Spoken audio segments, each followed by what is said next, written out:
तास क्रमांक 5 जुगनो ग्रुप तुर्काबाद व सुभान पठाण यांचा काळीज आदत किंग चिमण्या जुगनो डॉन आसरा मादा केसरी सन 2025 आणि या मैदानातला दुसरा सेमी सुटला। सुंदर अशा गाड्या पळतात, सुंदर गाड्यात सुंदर अशी लढत चालू आहे। कोण होतो या ठिकाणी दुसरा फायनलिस्ट पात्र?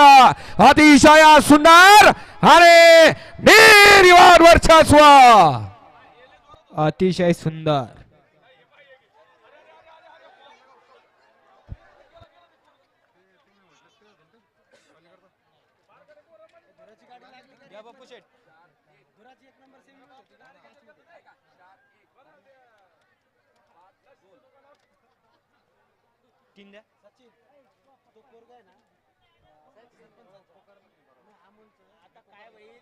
गाडी झालेली का पावती चिंती पळू राहिले ती गाडी जर पडली घ्यायला पैसे देत नाही भाडाली देणार।